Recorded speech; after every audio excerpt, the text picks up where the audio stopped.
ఓటమి భయమే కారణమా?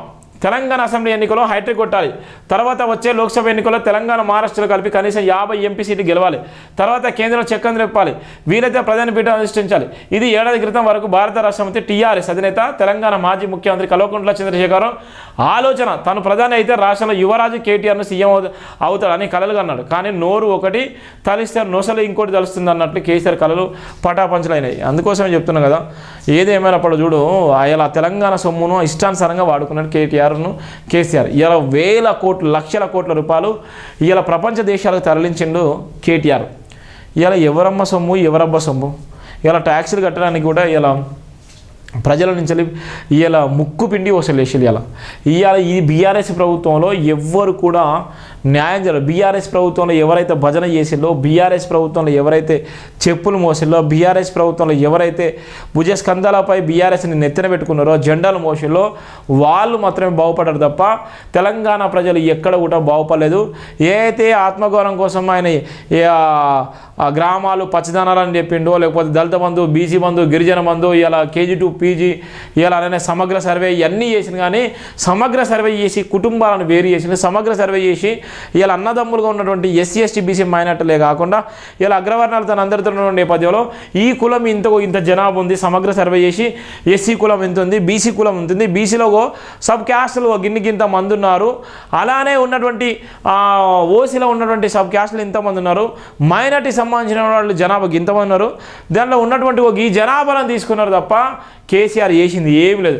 సమగ్ర సర్వే చేసి ఎవరికైనా న్యాయం జరిగిందంటే ఏం లేదు. ఒక్కొక్కరు సూరత్ నుంచి ప్రపంచ దేశంలో ఎక్కడెక్కడి నుంచి వచ్చి సమగ్ర సర్వేలో పాల్గొని ఇంటింట తిరిగి ఇలా సమగ్ర సర్వే తరహాలోనే ఇలా ప్రజాపాలన కూడా అదే తరహాలో ఇస్తున్నారు. ప్రజాపాలనకు సంబంధించినటువంటి అంశాన్ని తీసుకుంటే ప్రజాపాలనలో ఉన్నటువంటి పరిస్థితులు తీసుకున్నట్లయితే ప్రజాపాలన సంబంధించినటువంటి ఎక్కడెక్కడైతే ఉన్నారో సేమ్ అదే యాదృచ్ఛికంగా మళ్ళీ కొనసాగించేటువంటి నేపథ్యం ఉంది. ప్రజాపాలన ఏ విధంగా ఉంది, ప్రజాపాలన సంబంధించినటువంటి అంశాన్ని తీసుకున్నట్లయితే ప్రజాపాలన సంబంధించి ఇదే నెలలో 17 నుంచి 20 తారీఖు లోపు ఏ అయితే అప్లికేషన్ ఇస్తున్నారో అప్లికేషన్లు కూడా ఆన్లైన్లో పెట్టేటువంటి పరిస్థితి ఉంది. దానికి సంబంధించిన రిజిస్ట్రేషన్ కూడా చేసేటువంటి పరిస్థితి కూడా శరవేగంగా ప్రయత్నాలు చేస్తున్నారు. ఎలక్షన్ కోడ్ రాకముందుకే చేసేటువంటి పరిపాలన ఉంది. అలానే ఏదైతే కేసీఆర్ ఏ విధంగా అయితే తీసుకొచ్చి సమగ్ర సర్వే అని చెప్పిండో సమగ్ర సర్వే సంబంధించి నిరుద్యోగులు కానీ, లేకపోతే ఉద్యోగస్తులు కానీ, లేకపోతే పేద బడుగు బలైన వర్గాలు కానీ, నిరుద్యోగులకు సంబంధించిన అంశాన్ని కానీ అన్నీ చెప్పిండు. కానీ ఆఖరికి ఒకసారి కేసీఆర్ ఏం చేసిండు, పగటి కళలు కన్నాడు. కానీ అది పోయింది, ఉన్నది పోయింది, ఉంచుకున్నది పోయింది. ఇవాళ లోక్సభ తర్వాత మహారాష్ట్రలో నేను ప్రధానమంత్రి అయ్యే ఛాన్స్ ఉంటుందా 10 సంవత్సరాలకే? ఎంత పగటి కళలు. తెలంగాణ రాష్ట్రంలో ఇక్కడ తినడానికి తిండికి లేని సమాజం కొట్టుకొని వస్తుంటే ఆయన మహారాష్ట్రం పోయి, బీహార్ పోయి, అస్సాం పోయి, ఎక్కడెక్కడో రాష్ట్రాలకు పోయి రైతులకు డబ్బులు ఇచ్చిండు. కానీ ఇక్కడ తెలంగాణలో రైతులు ఆత్మహత్యలు చేసుకొని, ఆత్మ బలిదానాలు చేసుకొని ఇవాళ మందు దాగి ఇవాళ అప్పుల పాలే చచ్చిపోతే వాళ్ళని పరమానించిన దాఖలలో ఒకవేళ తిరగబడ్డటువంటి రైతులకు బేడీ లేచిన చరిత్ర కూడా మన కల్వకుంట్ల చంద్రశేఖరరావుది. ఖమ్మంలో వేసిన నేపథ్యం ఉంది, నల్గొండలో వేసినటువంటి నేపథ్యం. అంటే ఎంత భయంకరంగా ఉన్నారో చూడు పరిపాలన.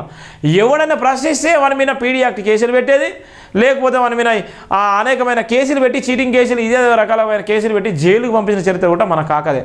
ఇప్పుడున్న నేపథ్యంలో మన కాక ఏం కలలు అన్నాడు, నేను ఢిల్లీ రాజకీయాలు చేసా, మీరు గల్లీ రాజకీయాలు అని చెప్పాను. ఢిల్లీ రాజకీయాలకు ఫుల్ స్టాప్ పడ్డది, గల్లీ రాజకీయాలకు ఫుల్ స్టాప్ పడ్డది. కాక నేను నమ్మే పరిస్థితి లేదు.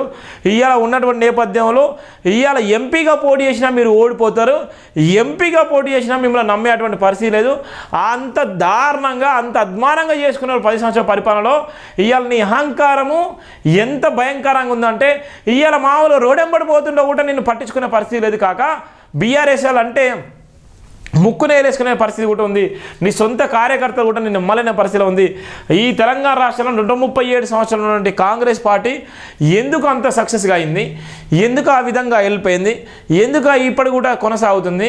ఇవాళ దగ్గర అన్ని సంవత్సరాలు కలిగినటువంటి బీజేపీ కానీ ఇవాళ కాంగ్రెస్ పార్టీ ఎందుకు ఇంకా ప్రజల మధ్యలో ఉన్నది, ఇంకా అధికారం కోసం ప్రయత్నాలు చేస్తున్నారు, ఇంకా అధికారం కోసం ఉన్నటువంటి నేపథ్యం ఉంది. నువ్వు 10 సంవత్సరాల్లో ఎందుకు కుప్పకూలిపోయావు? 10 సంవత్సరాల్లో నువ్వు చేసినటువంటి అవినీతి ఏంది? 10 సంవత్సరాల్లో ఎంతమంది యువతకు నువ్వు ఉద్యోగ అవకాశాలు ఇచ్చినావు? 10 సంవత్సరాల్లో ఎంతమంది జీవితాలకు నువ్వు వెలుగునిచ్చినావు? ఇవాళ ఉన్నటువంటి తెలంగాణ రాష్ట్రంలో నిజంగా అమరులైన కుటుంబాలకు నువ్వు న్యాయం చేసినావు అంటే అది లేదు. ఇవాళ ఎవరికి ఇచ్చావంటే నీకు భజన చేసి ఇవాళ నీ కాళ్ళు బిసికినోడికి, నీకు మందు పోసినోడికి, లేకపోతే నీకు చికెన్ ముక్కలు వేసుకొచ్చినోడికి, ఫామ్ హౌస్లో తీసుకొచ్చినోడికి వాళ్ళకు మాత్రమే పదవులు ఇచ్చిన తప్ప తెలంగాణ ఆత్మగౌరవాన్ని తాకట్టు పెట్టిన ఏకైక వ్యక్తి అంటే కల్వకుంట్ల చంద్రశేఖరరావు అని చెప్పొచ్చు. ఇవాళ అత్యున్నతమైన డబ్బులు కూడా ఖర్చు చేసిందంటే కాళేశ్వరం ప్రాజెక్టు ఇవాళ ప్రపంచంలోనూ గొప్ప ప్రాజెక్టు అని ఇవాళ బీబీ ఛానల్ నుంచి తీసుకొచ్చి ఎన్నో ఛానల్ తీసుకొచ్చి ఇలా కోట్ల రూపాయలు దారాదత్తం చేసిన చరిత్ర కూడా నీదే. కానీ ఇలా కాళేశ్వరం ప్రాజెక్టు ఎవరికి అందింది?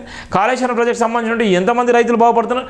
కాళేశ్వరం ప్రాజెక్టు సంబంధించిన రైతులు ఎన్ని పంటలు పండించుకుంటున్నారు? అది బుగ్గిపాలేషన్. అంటే ఒక దొర ఏం చేసినా కూడా దొరకు వత్తసు పలికేటువంటి రాజకీయ నాయకులు, దొర మాట్లాడితే ఎవ్వరు కూడా మాట్లాడని దళిత బహుజన సమాజము ఎందుకుందో అర్థం కాదు. ఇవాళ ఉన్నటువంటి ఉత్తమ్ కుమార్ రెడ్డి ఇవాళ ఢిల్లీకి వెళ్ళేటువంటి నేపథ్యంలో ఒకవేళ సిబిఐ కేసు పెట్టించి ఇవాళ ఉన్నటువంటి ఏదైతే కల్వకుంట్ల చంద్రశేఖరరావు మీద కానీ, కేటీఆర్ మీద కానీ, హరీష్ రావు మీద, కవిత మీద కానీ, జోగినిపల్లి సంతోష్ రావు మీద కానీ వాళ్ళ మీద ఛార్జ్ షీట్ ఫైల్ చేసి వాళ్ళని జైలుకు పంపించాలి. అప్పుడైతేనే తెలంగాణ ప్రజలు కాంగ్రెస్ నమ్ముతారు. అప్పుడైతేనే తెలంగాణ ప్రజల ఆత్మగౌరవం నిలబడుతుంది. ఏదైతే ఏ విధంగా అయితే అరబ్ కంట్రీలు ఏ విధంగా ఉన్నాయో ఒక అధికారులు కానీ లేకపోతే ప్రజాప్రతినిధులు కానీ అత్యున్నతమైన మోసం చేసి ప్రజల సొమ్మును విచ్చలవిడిగా దౌర్జన్యంగా దోపిడీ చేసి ఆ డబ్బులు కాజేస్తే ఆ ప్రజల సమస్యలను పరిష్కరించని ఎడల వాళ్ళ శిక్షలు ఏ విధంగా పడతాయో అదే విధంగా అరబ్ కంట్రీ శిక్షలు ఇక్కడ తెలంగాణలో పడాలి. ఇలా సామాన్యులు అధికారం ఉంటే సామాన్యుల సైతం కేసులు పెట్టి ఇష్టానుసారంగా భయభ్రాంతులకు గురేటువంటి ప్రభుత్వం ఇప్పుడు ఎందుకు చేయలేకపోతుంది? ఇప్పుడు కూడా అదే తరహాలు చేయాలి. ప్రజలకు న్యాయమైన డిమాండ్ జరగాలంటే, ప్రజలకు నిజంగా మీరు సేవ చేయాలనుకుంటే, ప్రజాపాలన అనుకుంటే ప్రజలు చెప్పిన విధంగానే పరిపాలన జరగాలి. లేకపోతే రేవంత్ రెడ్డిని కూడా నమ్మలేని పరిస్థితి ఉంటుంది, కాంగ్రెస్ని కూడా నమ్మలేని పరిస్థితి ఉంటుంది. ఏదో అధికారం ఇచ్చింది కాబట్టి మళ్ళొకసారి అధికారానికి దూరం అయ్యేటువంటి పరిస్థితి ఉంటుంది. ప్రాంతీయ పార్టీల హవా కొనసాగబోయేటువంటి పరిస్థితి ఉంది. అలానే తీసుకుంటే టీడీపీ ఇప్పుడు కూడా కొనసాగుతుంది. టీడీపీ ఎన్నో సంవత్సరాలు టీడీపీని స్థాపించినటువంటి కదిలిరా అని చెప్పినటువంటి ఎన్టీ రామారావు ఇప్పుడు కూడా అదే పార్టీ ఇలా కొనసాగుతుంది. ఇలా తెలుగు రాష్ట్రాల్లో టాప్లో ఉన్నటువంటి నేపథ్యం. మరి ఎందుకు కుప్ప కూలిపోలేదు? పడుతూ లేస్తూ ఇప్పుడు కూడా ప్రజల మధ్యలో ఉంది టీడీపీ పార్టీ. ఇవాళ బీఆర్ఎస్ పార్టీ ఇవాళ పిల్ల బుట్ట ముందుగా కుల్ల తయారు చేసిన కాక పిల్ల బుట్టని కుల్ల తయారు చేసి మహారాష్ట్రానికి ఒకరు ఇన్ఛార్జి, కర్ణాటకకు ఒకరు ఇన్ఛార్జి, ఉత్తరప్రదేశ్కి ఒకరు ఇన్ఛార్జి, ఢిల్లీకి ఒకరు ఇన్ఛార్జి, అస్సాంకి ఒకరు ఇన్ఛార్జి, బీహార్కి ఒకరు ఇన్ఛార్జి, ఇలా ఉన్న ఏపీకి ఒకరు ఇన్ఛార్జి. ఏంది కాక నువ్వు చేసింది? ఎక్కడి సొమ్ము, ఎవడి సొమ్ము? అత్త సొమ్ము అల్లుడు తీసుకోపోయినట్టు, అత్త సొమ్ము అల్లుడు దానం చేసినట్టు ఏదో అంటున్నా, అత్త సొమ్ము అల్లుడు తీసుకోపోయినట్టు గత చేసినాను. మా సొమ్మంతా తీసుకోపోతే ఇలా పేరుకనట్టయితే ఇలా భూములు గుంజుకుంటేవి ఇవాళ ఇష్టానుసారంగా ధరణి పేరు మీద ధరణి పేరు మీద భూములు గుంజుకొని ఇవాళ జెన్యుగా ఉన్నటువంటి భూములను కూడా పట్టా చేయలేని పరిస్థితిలో ఉన్నారు. ఇలా జెన్యుగా ఉన్నటువంటి భూములు కూడా 60-70 సంవత్సరాల కాస్తులో ఉన్నప్పటికీ కూడా ఇవాళ నీ ధరణి తీసుకొచ్చి ఇలా సోమేష్ కుమార్ని తీసుకొచ్చి ఇలా 5,000 కోట్లతో బీహార్లో ఇలా సినిమా హాల్ కట్టుకునేటువంటి నేపథ్యం ఉందంటే మన సొమ్ము ఎక్కడికి పోయిందో చూడు. ఇలా ఉన్నటువంటి బీహార్ నాయకులు పరిపాలించిన తీరు ఇలా తెలంగాణ ప్రజల ఆత్మగౌరవాన్ని తాకట్టు పెట్టేటువంటి విధంగా ఉంది. ఇలా బీహార్ ప్రజలు ఏ అయితే తెలంగాణను దోచుకున్నారో వాళ్ళను కూడా భరతం పట్టాలి. ఐఏఎస్ ఐపీఎస్లు దోపిడీ చేసినటువంటి డబ్బును కూడా రికవరీ చేసి జైలుకు పంపించాలి. వాళ్ళని జైలుకు పంపినట్టయితే రేవంత్ రెడ్డి నమ్మేటువంటి పరిస్థితి. ఏ అయితే కేసీఆర్ కుటుంబంతో పాటు ఐఏఎస్ ఐపీఎస్ అధికారులు కూడా ఆ తప్పులో భాగమయ్యారు. ఆ చేసినటువంటి అవినీతిలో వాళ్ళ అస్త్రం కూడా ఉంది. అవినీతికి విచ్చలవిడిగా జీవోలు ఇచ్చి పిచ్చిగా చేసిన నేపథ్యంలో అధికారులతో పాటు మంత్రులు ఎవరైతే మంత్రులు ఉన్నారో మంత్రులతో పాటు కేసీఆర్ కుటుంబం కూడా జైలుకు పోతే మాత్రమే తెలంగాణ ప్రజల ఆత్మగౌరవం నిలబడుతుంది. లేదంటే ఈ అప్పుల కుప్పల కూలిపోతుంది. మళ్ళా కాక పెగ్గేసి 3 మైకులు ముందు పెట్టి ఇదే ప్రెస్ మీట్ ముందు పెడితే మళ్ళీ గొగ్గిలు పెట్టుకొని తోపులు గీపులు అంటే మన జీవితాలు ఆగమైపోతాయి. ఎందుకోసం అంటే నిజం నిప్పులాగానే ఉండాలి. ఆత్మగౌరవం ఉన్నటువంటి ప్రతి ఒక్కరు కూడా ఆత్మగౌరవంతోనే మాట్లాడాలి. ఇలా డబ్బులకు అమ్ముడు పోయి ఇలా ఆత్మగౌరవం తాకట్టు పెట్టుకుంటే నిన్ను నువ్వు తాకట్టు పెట్టుకున్నా, నీ కుటుంబాన్ని తాకట్టు పెట్టుకున్నట్టే. అందుకోసమే ఓటు నమ్ముకోవద్దు, నోటును తెచ్చుకోవద్దు. ఓటు నమ్ముకొని నువ్వు చేజాపడుకోవడం, ఓటు నమ్ముకొని నువ్వు చేజాపి అడిగేటువంటి పరిస్థితి తెచ్చుకోవద్దు. అందుకోసమే ఓటుకు డబ్బులకు అమ్ముడుపోద్దు. నీ ఓటు చాలా పవిత్రమైనది. నీ ఆత్మగౌరవం ఉంటే నీ ఓటును అమ్ముకోకు. నీ ఓటు వేసి ప్రశ్నించు. నువ్వు ప్రశ్నించినప్పుడే ఈ భారత పౌరునిగా ఒక పేరు ఉంటుంది తప్ప నువ్వు ఓటు నమ్ముకొని ప్రశ్నిస్తే నువ్వు ఎప్పటికైనా జీరో అయిపోతావు. అందుకోసమే ఇలా కేసీఆర్ కాక నమ్మలేని పరిస్థితిలో ఉన్నారు. కేసీఆర్ కాక రాజకీయాలకు వచ్చిన నేపథ్యంలోనే కేసీఆర్ కాకకు ఓటమి భయం కూడా కారణమైంది. అది గాలి మేడాలు నేల కూలాయి, గడిలో బద్దలయ్యాయి. దీంతో ఇప్పుడు మహారాష్ట్ర రాజకీయాలు ఊసెత్తడమే లేదు. చూడు, మేము స్పష్టంగా చెప్పిన ప్రెస్ మీట్లలో, కాకా ఎందుకు కాక గంత దూరం ప్రయత్నం చేస్తున్నావు, ఇక్కడ ఉన్నోనికి ఇంట్లో ఉన్నోనికి అన్నం పెట్టు, తర్వాత పక్కోనికి అన్నం పెట్టు కాక అంటే, లేదు పక్కోనికి పెడతా మీరు తింటే ఉన్నారుగా, పక్కోనికే పెడతాను. పక్కోనికి పెట్టలేదు, పక్కోనికి పెట్టే ఇంట్లోనే పెట్టలేదు. ఇల్లు చక్కగా ఉంటే పక్కోని ఇల్లు గురించి చెప్పారు. ఇల్లే చక్కగా లేకపోతే పక్కని ఇంటి గురించి ఏం చెప్తాం? ఇలా కాక అట్లా వేసింది. తెలంగాణ రాష్ట్రంలో ఆత్మహత్యలు జరిగితే, తెలంగాణ రాష్ట్రంలో టీఎస్పీఎస్సీ రోడ్డు మీద పడితే దాన్ని సరిదిద్దేటువంటి పరిస్థితి లేదు.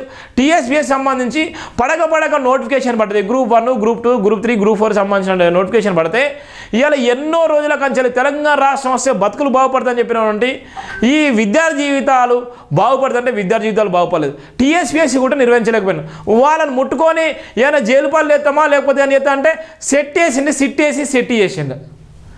సెట్ చేసిండు. ఆ సిట్టు పోయింది, జీవితాలు ఎక్కడెక్కడ అయిపోయినాయి.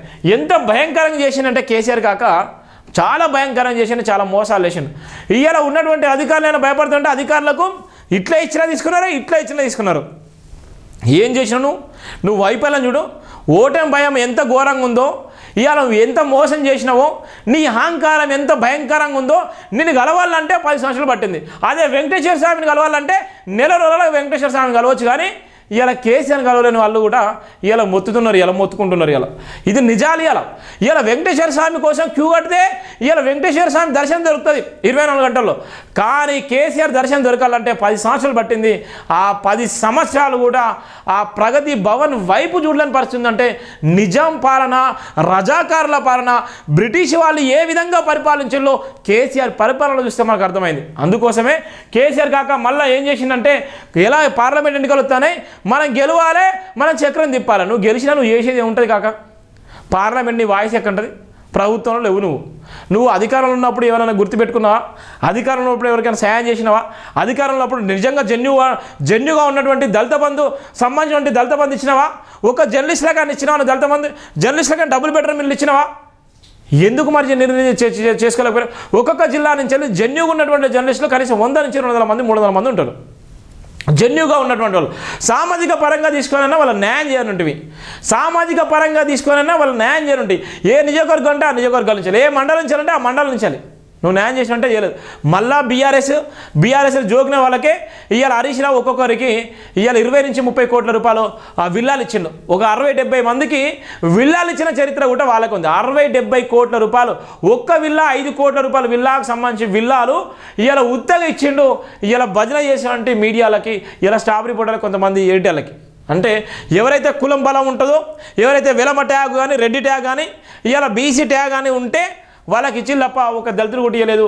ఇక్కడ హరీష్ రావు విల్లాలు ఎంత భయంకరంగా మోసపోయినామంటే, ప్రశ్నించే గొంతులను ఎలాగో దళిత సమాజం జైపీఎం టీవీని ఆదరించదు, ఎలాగో అగ్రవర్ణాలు దగ్గరించుకోరు. ఇవాళ అగ్రవర్ణాలు ఏం చేస్తారంటే అధికారంలోనికి మళ్ళీ వాడికే పగ్గాలు ఒప్ప చెప్తారు. మళ్ళీ వాడి దగ్గర నుంచే డబ్బులు మానిటరింగ్ చేస్తారు. మళ్ళీ వాడి దగ్గర నుంచే రాపించుకుంటారు. మన వార్తలకు విలువ ఉండదు, మన మాటలకు విలువ ఉండదు, మన వాయిస్ని కూడా పబ్లిక్ చేసుకొని ఏం చేయాలి, భజనాలు చేసి ఇవాళ బాబాసాహెబ్ అంబేద్కర్ గురించి మాట్లాడితే ఇవాళ వాళ్ళకి నచ్చదు. ఇవాళ కపట ప్రేమ చూపెడతారు. ఇవాళ మనోళ్ళు చాలామంది ఉంటారు, ఈ నిజాలు తెలియవు, ఈ నిజాలు మాట్లాడితే చెప్పుకోలేరు. అందుకోసమే ఇవాళ కేసీఆర్ అవినీతి ఎంత భయంకరంగా అవినీతి చేసినట్టు అంత భయంకరంగా అవినీతి చేసారు. వెలమల నుంచి రెడ్డిల రాజకీయం అయింది. రెడ్డిల నుంచి వెళ్ళి మళ్ళీ వెలమలు తీసుకుంటారు, వెలమల నుంచి మళ్ళీ రెడ్డిలు తీసుకుంటారు. కానీ బీసీలు ఇక్కడ అమ్ముడు పోతూనే ఉంటారు. బీసీలు ఎప్పుడు కూడా ఊసలు వెళ్ళి రంగులు మార్చారు. ఇందులో దళిత సమాజం మాత్రం కొట్టుమిట్టాడుతుంది. చేపలు ఒడ్డుకొస్తే నీటిలో లేక ఏ విధంగా అయితే కొట్టుమిట్టాడితే చేపలు కానీ ఆ చేపల్లాగా గిల కొట్టుకొని చచ్చిపోయేటువంటి నేపథ్యం కూడా ఉంది ఈ ఎస్సీ సామాజిక వర్గం. ఎందుకు అంటే ఇప్పటికైనా నిజాలు తెలుసుకోవాలి. ఒక పక్కన ఓటమికి భయం కారణంగా ముఖ్యమంత్రి ఏ విధంగా మేధమదనం చేస్తున్నారు, ఒక పక్కన ఎంపీ ఎలక్షన్లు వస్తుంటే అధికారం కోసం ఎవరు ప్రయత్నాలు చేస్తున్నారు. మరి మనల్ని ఓటు రాజకీయాల కోసం మాత్రం వాడుకుంటున్నారు. బీరి సీసాలకే కానీ బిర్యానీ పొట్లాలకే మళ్ళా అమ్ముకునే విధంగా మనల్ని తయారు చేస్తున్నారు తప్ప మనం ఎప్పుడు అధికారంలోకి వస్తానని కూడా గుర్తుపెట్టలేకపోతున్నారు. ఎప్పుడో గంటకు ఒకసారి జై భీమ్ అనేటువంటి నినాదం పెట్టి తీసుకొని ఇవాళ ఉన్నటువంటి సావిత్రి వైపుల జయంతి సందర్భంగా ప్రతి ఒక్కరు స్టేటస్లు పెట్టుకొని ఇలా సోషల్ మీడియాలో పెట్టుకోగానే అయిపోద్దాం? ఒక్కరోజుకే సావిత్రిబాయి పూలే జయంతి ఉత్సవాలు అయిపోతాయా? 24/7 మహానీయుల ఆశయాలను కొనసాగించేటువంటి ఏకైక టీవీ ఛానల్ కనబడుతుందా? జై భీమ్. ఇది నిరంతరం కనబడేటువంటి గొంతుక. ఈ గొంతుక ఈ సమాజానికి అందిస్తున్నాం. ఈ గొంతుక ఈ ప్రపంచంలో ఉన్నటువంటి అణగారిన వర్గాలకు ఆ వాయిస్ని తీసుకెళ్తున్నాం. కానీ మనం ఏం చేస్తున్నాం అంటే భజన చేసేటోడికి, ఇలా ఇష్టానుసారంగా మాట్లాడేవాడికి, ఇలా మాయమాటలు చెప్పేవాడికి, ఇలా మోసపూరిత హామీలు ఇచ్చేటువంటి రాజకీయ నాయకుల దగ్గరికి ఇలా పోయి చేయబెట్టి ఇలా తీసుకుంటున్నాం. నా వాట నాకు ఇవ్వండి, నేను నాక్కోవాలి, నాది నాకు ఇవ్వండి, నేను చేసుకుంటాను. ఆ లైఫ్లు వద్దనే బాబాసాహెబ్ అంబేద్కర్ గారు ఎవరికి అమ్ముడు పోకుండా, బ్రిటిష్ వానికి గాంధీ గారికి ఎవరికి అమ్ముడు పోకుండా ఆయన ఆత్మగౌరవం కోసం కొట్లాడిండు. ఇలా ప్రపంచంలోని దేశంలోని అత్యున్నతమైనటువంటి గౌరవం సంపాదించుకున్నటువంటి ఏకైక వ్యక్తి అంటే బాబాసాహెబ్ అంబేద్కర్.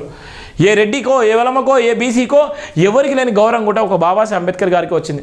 బాబాసాహెబ్ అంబేద్కర్ గారిని అన్ని మతాలను, అన్ని కులాలను అందరినీ గౌరవించిండు. కానీ తన అస్తిత్వాన్ని కోల్పోలేదు. తన పోరాటం కొనసాగించిండు. తన ఆత్మగౌరవాన్ని తాకట్టు పెట్టుకోలేదు. ఇలా అందుకోసమే మహాత్ముడైండు ఇలా బాబాసాహెబ్ అంబేద్కర్ గారు. మరి మనం ఎక్కడైతున్నాం అంటే ఆత్మగౌరవాన్ని తాకట్టు పెట్టుకొని ఇలా ఎదిగేటువంటి యువకులను గుంజేసి ఇలా కాలు బట్టి లాగేసి ఇలా మనం భజనలు చేసుకుంటున్నాం. ఇలా అంబేద్కర్ జయంతులు వచ్చినా, వర్ధంతులు వచ్చినా, సావిత్రి పూలే జయంతులు వచ్చినా, వర్ధంతులు వచ్చినా, పూలే జయంతులు వచ్చినా, కాంచీరామ్ జయంతులు వచ్చినా ఆ ఒక్కరోజు మాత్రమే హడావిడి చేస్తాం. ఆ ఒక్కరోజు మాత్రమే స్టేటస్లు పెట్టుకుంటా, ఒక్కరోజు మాత్రమే ఫేస్బుక్లో పెట్టుకుంటా, ఆ ఒక్కరోజు మాత్రమే ఇన్స్టాలో రీల్స్ చేసుకుంటూ సోషల్ మీడియాలో పెట్టుకున్న తర్వాత ఎక్కడ కూడా గుర్తుపెట్టుకోరు. మళ్ళీ సంవత్సరం వచ్చేదాకా మళ్ళీ గుర్తుకే ఉంటుంది. అంటే ఎంత భయంకరంగా ఉన్నాం. ఎందుకోసం మనం స్టేటస్లు పెడుతున్నాం, ఎందుకోసం మనం మాట్లాడుతున్నాం, ఎవరి కోసం చేస్తున్నాం, వాళ్ళ త్యాగం ఏంది, వాళ్ళ ఆశయం ఏంది, ఎవరి కోసం వాళ్ళు సాక్రిఫై చేసేళ్ళు, ఎవరి కోసం వాళ్ళు త్యాగం చేసేళ్ళు, అసలు వాళ్ళ స్టోరీ ఎవరికి అందాలి, వాళ్ళ స్టోరీ తెలవాలి అనేటువంటి బాధ కూడా ఉండదు. ఇలా కేసీఆర్ అధికారం కోసం మళ్ళీ ఆయన ప్రయత్నం చేస్తున్నాడు. ఇలా బీజేపీల కోసం చేస్తున్నారు. ఇలా కాంగ్రెస్ కోసం చేస్తున్నారు. మరి నీ కోసం నువ్వెప్పుడు చేసుకుంటావు? రాజకీయాన్ని నువ్వెప్పుడు నేర్చుకుంటావు? అందుకోసమే ఇలా ఉన్నటువంటి నేపథ్యంలో కాకజూడు ఎట్లుందో మహారాష్ట్రకే ప్రాధాన్యం. ముఖ్యమంత్రిగా ఉన్న సమయంలో కేసీఆర్ మహారాష్ట్ర రాజకీయాలు అధిక ప్రాధాన్యం ఇచ్చారు. 400 కార్ల కాన్వాయ్తో మహారాష్ట్ర వెళ్ళారు. ఎవరిని చెప్పం? 400 కార్లు కాక ఎందుకు కాక 400 కార్లతోనే పోతే అది వీడియోలు తీసినాం మేము. ఆ వీడియోలు తీసి రాసి 400 కార్లతో పోతే వామ్మో ఇక అయిపోయింది. ఇక మహారాష్ట్రలో ఇక అధికారం వస్తుంది. ఇక మొత్తం టోటల్గా ఇక ముంబై మొత్తం కేసీఆర్ కాక మొత్తం దున్ని పారేస్తున్నాడు. ఇక తెలంగాణలో దున్నిండు. ఇక మొత్తం టోటల్ 7 లక్షల ఎకరాల భూములు దున్నిండు. ఇక మహారాష్ట్రలో దున్నుతున్న 400 ఎకరాల 400 కార్లతోని పోయిండు. ఎంత డీజిల్ కావాలి, ఎంత పెట్రోల్ కావాలి? 400 కార్లతోని మహారాష్ట్రం దాకా యాత్ర చేసిందంటే ఏంది కాక నీ నిజం పాలన అంటే నువ్వు ఎంత అంటే అంత అనిపించక. తెలంగాణ రాష్ట్రం సాధించడంలో అందరి పాత్ర ఉంది. అనుభవించే పాత్రలు ఒక్కరు ఉన్నావు కాక నిజం పాలన, నిజం రజాకాలం చూడలేదు. కానీ నిన్ను చూసినాక నిజం రజాకాలం చూసి కాక అందుకోసమే 400 కార్ల కాన్వాయ్తో మహారాష్ట్ర వెళ్ళారు. 5-6 సభలు నిర్వహించారు. తెలంగాణ బంగారు తెలంగాణ అయింది. మహారాష్ట్రం కూడా బంగారు మహారాష్ట్ర చేస్తారని హామీ ఇచ్చారు. ఇక చూడు, బంగారు తెలంగాణ అయింది. తెలంగాణ బంగారు తెలంగాణ చేసిన కానీ మరి బంగారు తెలంగాణ మహారాష్ట్రం కూడా చేస్తానన్నాడు మన కాక. 5-6 సభలు నిర్వహించి తెలంగాణ బంగారు తెలంగాణ అయింది. మహారాష్ట్ర కూడా బంగారు మహారాష్ట్రం చేస్తానని హామీలు ఇచ్చారు. పింఛన్లు పెంచుతామన్నారు. ఇంకా ఎన్నో హామీలు ఇచ్చారు. మహారాష్ట్రం కోసం ప్రత్యేక ప్రణాళిక రూపొందించుకున్నారు.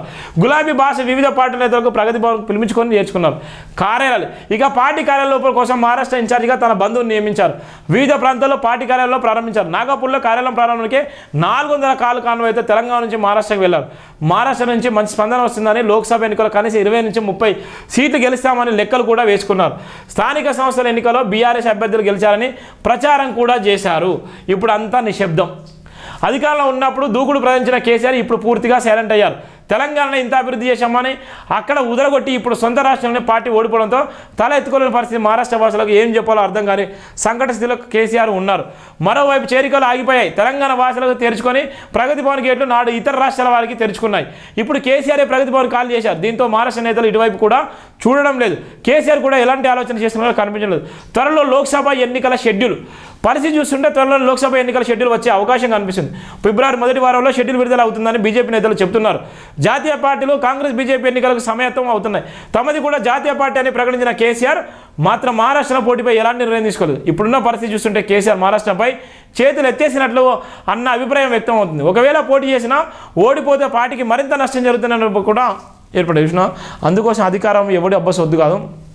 నేను ఎందుకు చెప్తున్నంటే గతంలో కన్వీనర్గా పనిచేసినటువంటి నారా చంద్రబాబు నాయుడు జైలుకు పోయిన చరిత్ర ఉంది.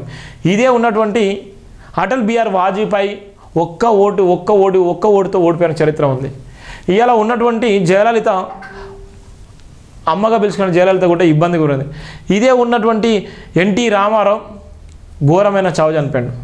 ఇవాళ ఉన్నటువంటి ఇందిరాగాంధీ అదే పార్లమెంట్లో వివస్త్రం చేసేళ్ళు. ఇవాళ ఉన్నటువంటి ఇదే నరేంద్ర మోడీ ఇబ్బంది పడ్డటువంటి చరిత్ర ఉంది. ఇదే కేసీఆర్ ఒకనొక సందర్భంలో తీసుకున్నారు. అంటే వీళ్ళందరూ ఒక్కొక్కరు ఒక్కొక్క రకంగా ఇబ్బందులు పడ్డారు. ఎందుకోసం చెప్తున్నట్టు అధికారం ఉంటుంది పోతుంది, అధికారం ఉంటుంది పోతుంది, కానీ మనుషులు మాత్రమే ఎప్పటికీ ఉంటారు. ఏ ప్రభుత్వాలైనా ఏదైనా ఎప్పటికీ శాశ్వతం కాదు. అందుకోసమే మహనీయుల స్ఫూర్తి ఎప్పటికీ శాశ్వతం. మహనీయులు వీళ్ళు చేసినటువంటి చేయలేదు. మహనీయులు ఇప్పటికీ 100 సంవత్సరాలు అయినప్పటికీ కూడా మహనీయులను గుండెలు పెట్టుకొని పూజించేటువంటి నేపథ్యం, పూజించేటువంటి పరిస్థితి ఉందంటే ఆ ఆలోచనకి సెల్యూట్ ఇవ్వాలి. కానీ ఇప్పుడున్న రాజకీయ నాయకులు ఏం చేస్తారంటే తెల్లగా ఉన్నదని నల్లగా చేస్తారు, నల్లగా ఉన్నది తెల్ల చేసి అదేరా బాబు అంటే ఇదేరా బాబు అంటారు. అటు గుంజా ఇటు గుంజా, అంగట్లో వాడు పోయా వీడు పోవా. ఎంత భయంకరంగా కేసీఆర్ కాక కుక్కలకు తౌడు పోసి కొట్టుకొని చేసిండు. ఇలా కుక్కల తౌడు పోసి గుంజుకొని చేసే విధంగా చేసిండు. ఇవాళ బీఆర్ఎస్ నాయకులు ఒక పక్కన, మరో పక్కన కాంగ్రెస్ నాయకులు ఎక్కడ మాట్లాడినా కొట్టి చంపేసిన నేపథ్యం ఉంటుంది. దయచేసి నేను ఎందుకు చెప్తున్నంటే ఇప్పటికైనా దళిత బహుజన సమాజమా ఆలోచించు, ఆత్మగౌరవంతో బతికే విధంగా చూసుకోవాలి. లేకపోతే అమ్ముడు పోయే విధంగా ఉంటే జీవితాలు ఆగమయ్యేటువంటి నేపథ్యం కూడా ఉన్నటువంటి పరిస్థితి కూడా చూస్తున్నాం.